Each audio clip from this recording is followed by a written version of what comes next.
Bonjour Louisanne, comment ça va? Allô Annabelle, ça va super bien toi? Oui, très bien. Est-ce que tu peux te présenter? Oui, donc je m'appelle Louisanne Leblanc, je suis candidate au doctorat en traduction à l'Université de Montréal. Donc, je suis actuellement en période de rédaction de ma thèse et comme tout candidat ou candidate au doctorat, je suis chargée de cours, donc j'enseigne aussi et je fais de la pige pour une maison d'édition montréalaise aussi. Et ta thèse, elle porte sur quoi? Ma thèse porte sur ce qu'on appelle dans le jargon la traduction multimodale, donc tout ce qui est changement de médium. Ça peut toucher par exemple les sous-titres, la vidéo description pour les personnes aveugles et malvoyantes. Tout ce qui est, par exemple, l'adaptation d'un texte de musique classique, si on veut, en ballet, en opéra. Donc, on change le médium. Il y a des chercheuses israéliennes qui s'intéressent, par exemple, à comment euh, on traduit des images par d'autres images. L'objet de ma recherche, c'est comment on adapte les contenus visuels dans les musées pour les rendre accessibles aux personnes aveugles et amblyopes. Donc, autrement dit, de l'audiodescription. Donc, le transfert qu'on doit faire entre l'image et tout ce qui est manuscrit dans un musée, parce que oui, il y a des objets qui sont à voir, mais il y a plein de trucs qui sont à lire. Donc, comment on adapte ces contenus-là pour les rendre accessibles, donc pour permettre aux personnes aveugles ou malvoyantes de voir avec leurs oreilles. Et en quoi ça consiste l'audio description des musées? C'est rendu accessible sur un site web ou sur une application. À partir, tu débarques de l'autobus ou tu sors de la station de métro, puis tu vas devoir marcher, je sais pas, au moins une centaine de pas. Tu vas arriver devant le musée, il y a quelques marches à monter, tu fais quelques pas, tu traverses une première porte, une deuxième porte, puis là, tu arrives dans la hall d'entrée. On décrit le hall d'entrée, donc l'espèce d'ambiance, la luminosité, l'architecture. Ensuite, on explique où est la billetterie, où est le vestiaire, où sont, par exemple, les ascenseurs pour se promener d'un étage à l'autre. Et ensuite, ben, immanquablement, tout dépendant du genre d'exposition dont il est question, on décrit la salle dans laquelle on se retrouve. Donc, on parle de l'ambiance, des couleurs, de la scénographie, oui, comment le conservateur oui, comment ça a été aménagé. Euh, on décrit brièvement ce qui se retrouve sur les murs, bon, à gauche, à droite, au fond, près de nous. Moi, j'aime bien souligner, par exemple, ce qui se retrouve au sol. Et puis après, on se concentre euh, sur les œuvres. Toutes ces descriptions-là sont parsemées un peu d'histoire, de ce qui se retrouve décrit sur les murs. Donc, l'introduction à l'exposition, souvent, c'est en parlant de la salle. Quand je parle, par exemple, des toiles des artistes, tu sais, je parle du courant artistique de l'époque, tu sais, ce qui se passait sociopolitiquement. Ça ressemble un peu à ça. Donc, c'est un travail de recherche documentaire.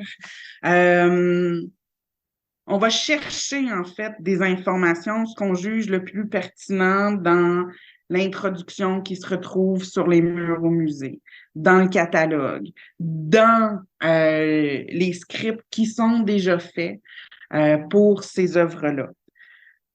Immanquablement, les scripts de visite guidée pour des personnes qui voient, il n'est jamais question de où porter notre regard, puis on décrit rarement ce qui est à voir.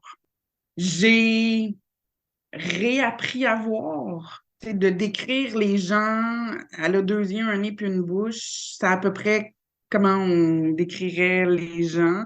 On n'est pas capable de dire, ben, son nez était plutôt aquilin, ses yeux en amande, sa bouche pleine, des lèvres minces, ou enfin, on porte plus attention à comment on voit.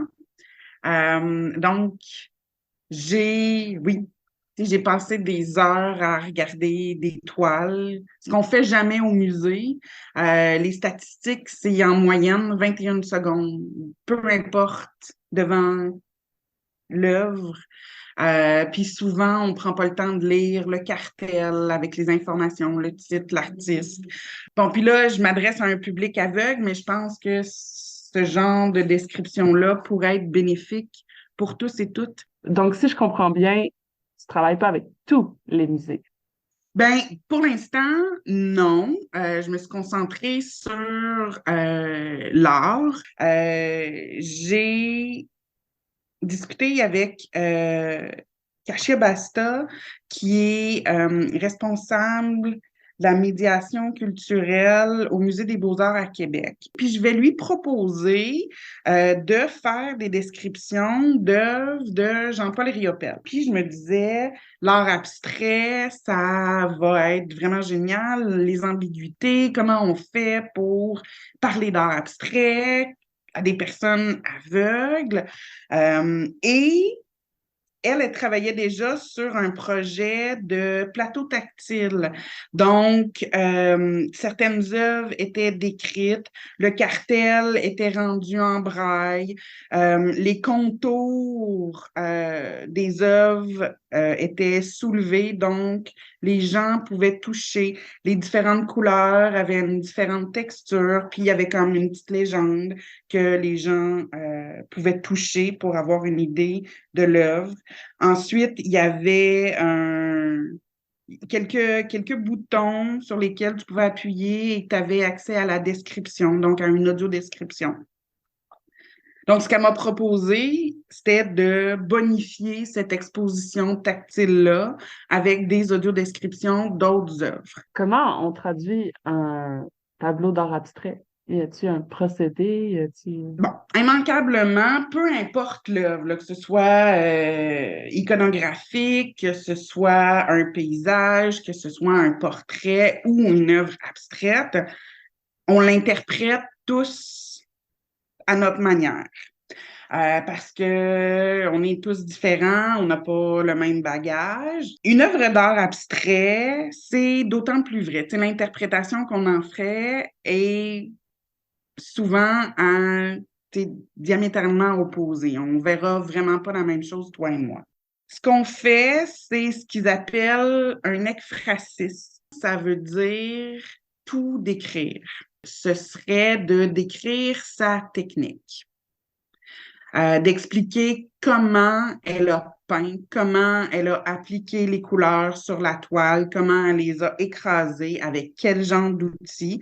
Bien sûr, on décrit en général. Hein, il y a comme une espèce de contour qui a été peinturé au pinceau, qui est fumé, si on veut, qui est comme laiteux. Et après, on parle des couleurs.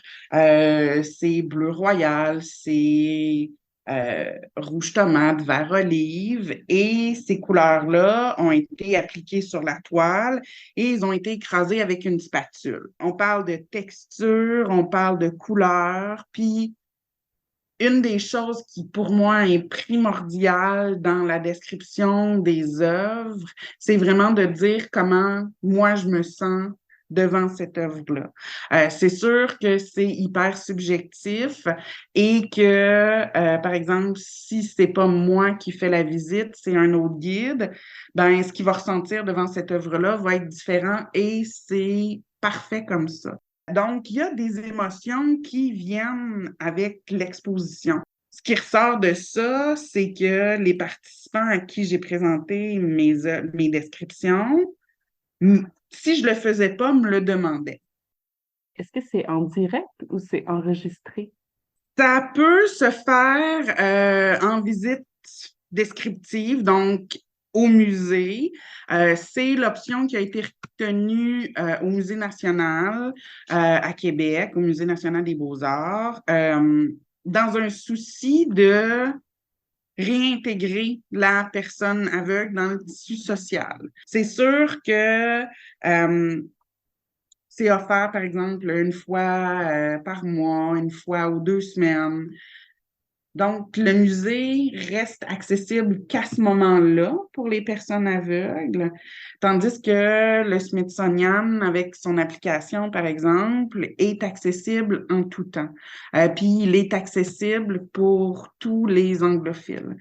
Donc, ça peut se faire, c'est ça, en temps réel ou préenregistré. Et on a parlé tantôt des couleurs, mais est-ce que tu les traduis un peu, les couleurs? Comme, mettons, le bleu, ça fait référence à l'océan ou... Vraiment, parce que la majorité des personnes aveugles ont perdu la vue à peu près à mon âge, donc au début de la cinquantaine. Si, par exemple, je sais pas, moi, j'ai un groupe de personnes qui est aveugle depuis la naissance, euh, ils ont quand même une idée, tu sais, des concepts abstraits comme qu'est-ce que c'est être beau? Qu'est-ce que c'est la beauté? Les autres sens sont beaucoup plus sollicités. Ils vont associer, je sais pas, peut-être le beau avec des odeurs. Ils ont une espèce de mémoire qui est éléphantesque. Quand je vais au musée, je sais pas, moi, avec des amis qui sont aveugles, puis que je leur dis quelque chose, je décris sommairement, puis on est passé à autre chose. Puis on est, tu sais, je sais pas, c'est 15-20 minutes plus tard, puis ils me répètent littéralement ce que je leur ai dit.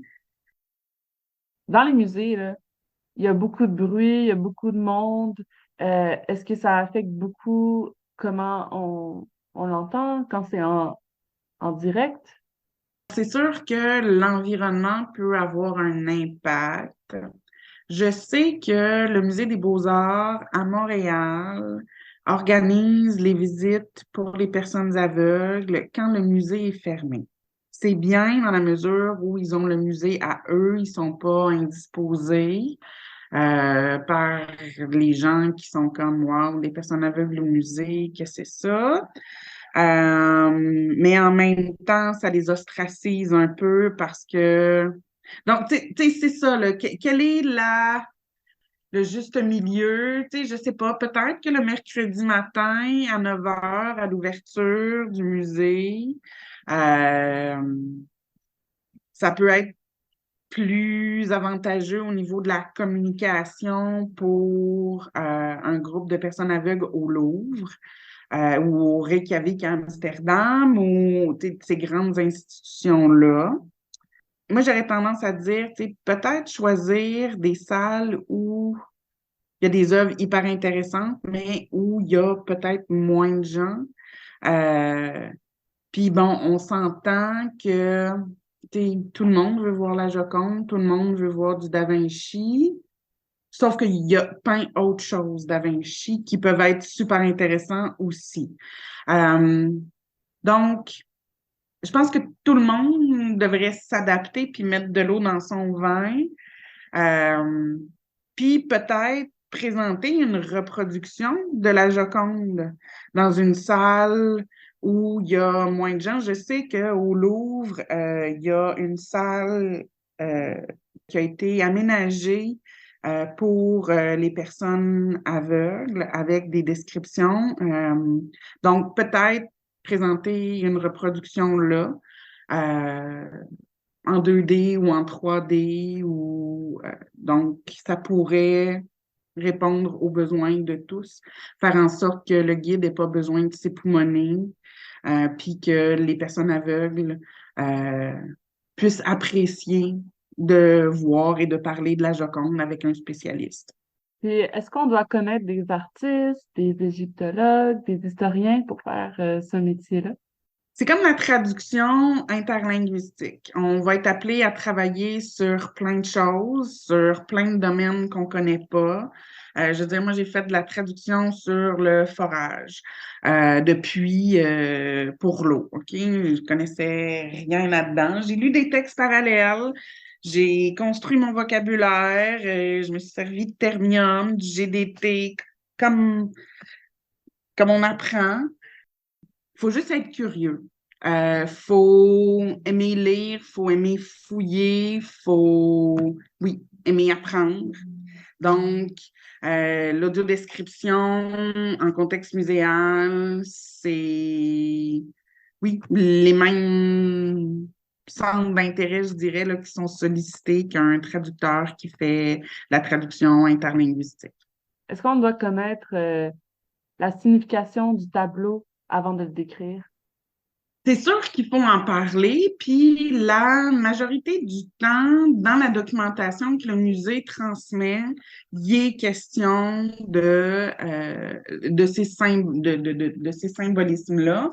Et immanquablement, il existe des super dictionnaires de symboles oui, je veux dire, il est là, il est à côté de moi, là, il est à portée de main. Donc, puis en même temps, on s'entend que chaque toile, chaque époque a une différente, une différente symbolique. Les symboles sont les mêmes, mais ne veulent pas nécessairement dire la même chose. J'aurais tendance à dire non, encore une fois. On n'a pas besoin de connaître qu'est-ce que ça veut dire, cet escarpin qui vole au vent, qui quitte le pied de cette jeune fille. La documentation que le musée va nous fournir va nous le dire. Ça représente énormément de travail, mais c'est le même genre de travail que la traduction interlinguistique. C'est juste que ça se fait en partie grâce à des documents qui sont parallèles et avec la vue. Il y a une œuvre que j'ai décrite, il y a un kiosque parmi une foule. Je ne sais pas combien de temps ça m'a pris à regarder la foule et à finalement voir ce kiosque-là. Donc, moi, j'aurais tendance à dire que c'est plutôt la vue, comment voir, réapprendre à voir, qui est vraiment plus important que de connaître l'histoire de l'art, par exemple. Il y a plein de livres sur l'histoire de l'art, sur les différents courants, sur les différents types d'art, sur Monet, Rembrandt. Il y a de l'information, des documents parallèles, il y en a énormément, mais c'est vraiment de voir que je pense qui est problématique, qui est le plus difficile dans l'audiodescription. Pourquoi il faut vulgariser euh, les traductions, même si le texte source ne le fait pas? Ben, en traduction, il est question d'explicitation, donc de notions qui ne sont pas familières au public cible, mais qui sont implicites pour le public source.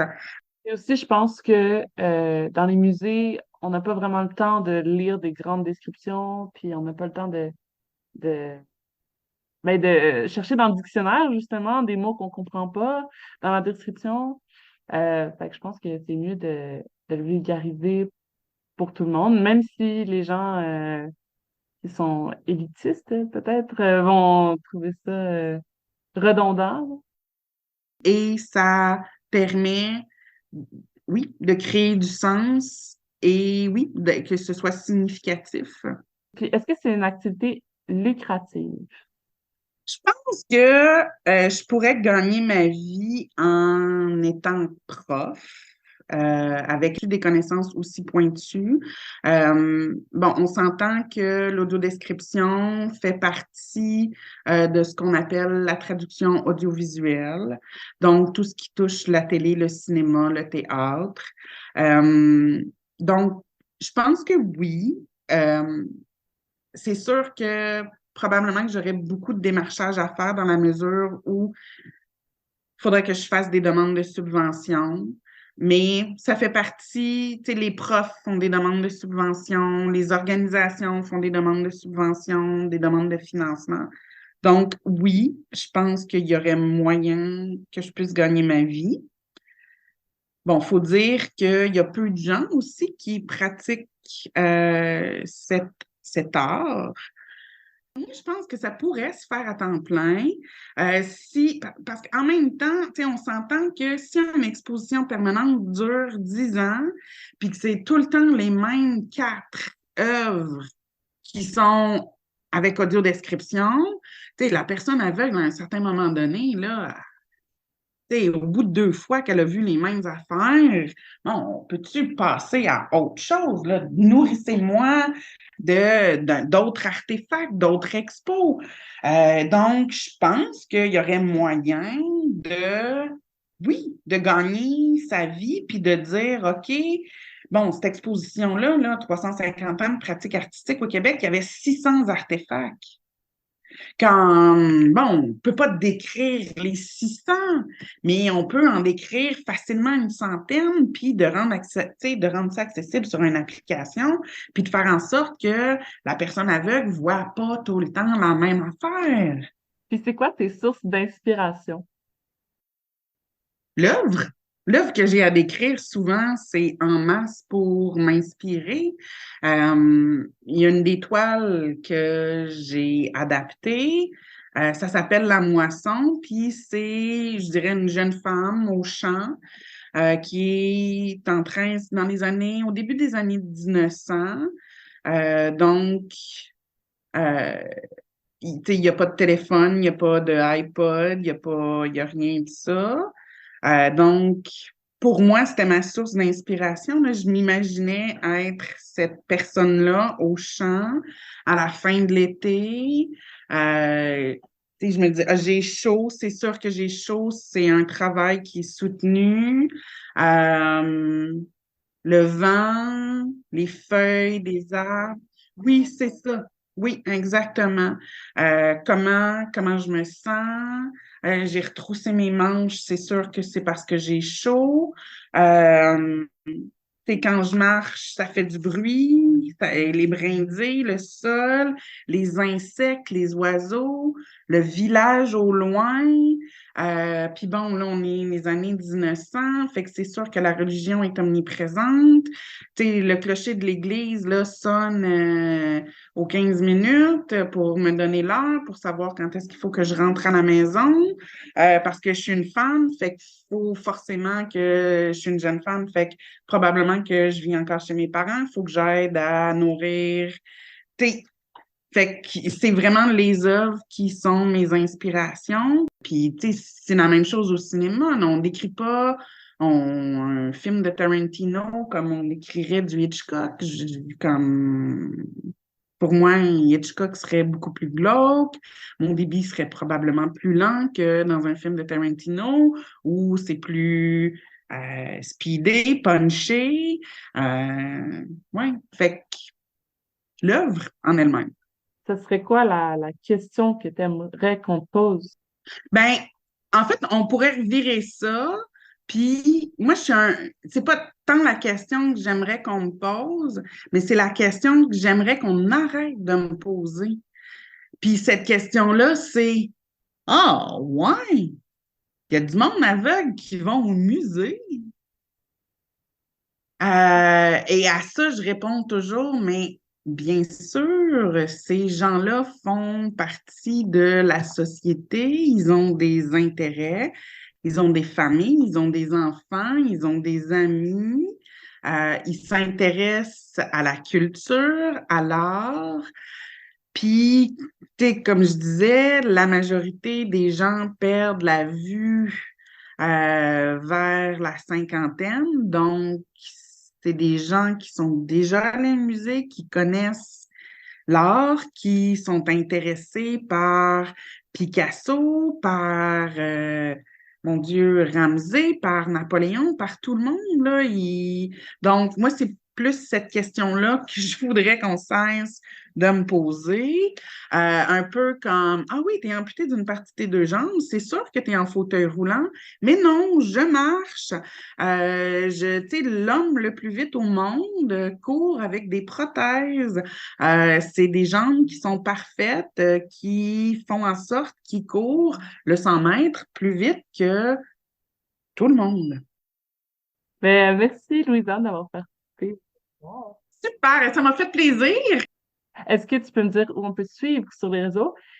Oui, donc on peut me suivre, Louisanne Leblanc, dans LinkedIn.